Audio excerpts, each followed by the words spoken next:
তাতে বাংলায় আমরা মধ্যযুগে বাস করছি না আধুনিক যুগে বাস করছি তা নিয়ে দ্বন্দ্ব জাগে। বৃষ্টি হলে জল জমবে ঠিক আছে, বন্যা পরিষেবা ঠিক আছে, কিন্তু এইভাবে বিদ্যুৎ পৃষ্ঠ হয়ে একের পর এক মানুষের মৃত্যু মিছিল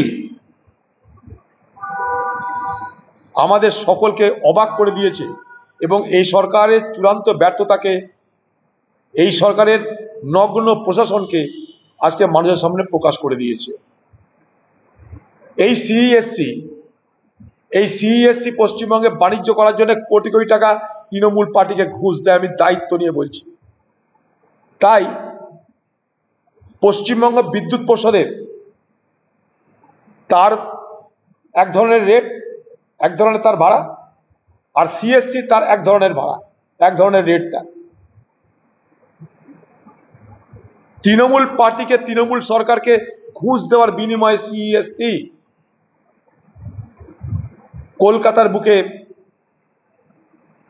একচ্ছত্র রাজত্ব করছে। কখনো দেখবেন না পশ্চিমবঙ্গ সরকার অন্য কোনো বিদ্যুৎ সরবরাহকারী সংস্থাকে পশ্চিমবঙ্গে সস্তায় বিদ্যুৎ দিতে পারবে কিনা তার জন্য কোনো টেন্ডারের আহ্বান করছে। খেয়াল করে দেখবেন, একজনই দিবে সে গোয়েঙ্কা, একজনই দিবে সে সিইএসসি, কারণ সে টাকা দিবে, কারণ সে ঘুষ দেবে, কারণ সে কাজ ম্যানেজ করবে। তাই সিইএসসির এলাকা বেড়েই চলেছে। কলকাতা ছিল, কলকাতা থেকে বৃহৎ কলকাতা এলাকা বেড়েই চলেছে। একদিকে যেমন যখন পশ্চিমবঙ্গে বিদ্যুৎ পরিষদ ধুঁকছে, উঠে যাওয়ার অবস্থা, ধুঁকছে, নতুন কর্মচারী নিতে পারে না, মাইনে দিতে পারে না, তখন সিইএসসি এই পশ্চিমবঙ্গে ঘুষ দিয়ে ব্যবসা করে কোটি কোটি টাকা কামিয়ে চলেছে। আর সেই ব্যবসা করতে গিয়ে পশ্চিমবঙ্গের সাধারণ মানুষকে আজকে প্রাণ দিতে হচ্ছে, জীবন দিয়ে সিইএসসির মুনাফা অর্জনের ব্যবস্থা করে দেওয়া হচ্ছে।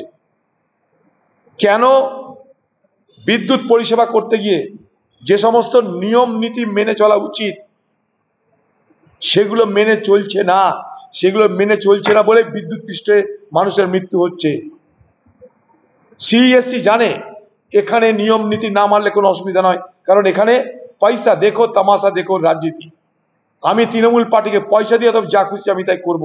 আমি রেট বাড়িয়ে দেব, আমার বিরুদ্ধে বলার কেউ নেই, আমি এলাকা বাড়িয়ে নেব।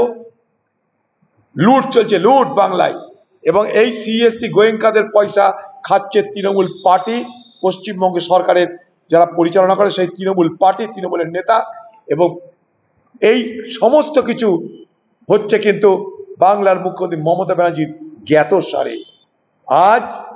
আজ মমতা ব্যানার্জি চিৎকার করছেন,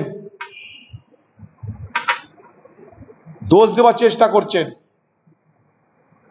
এই দোষীদের তো আপনি এখানে পোস্টার দিয়েছেন, তাই সমস্ত দোষ পশ্চিমবঙ্গ সরকারের, সমস্ত দোষ তৃণমূল পার্টির, সমস্ত দোষ মুখ্যমন্ত্রীর।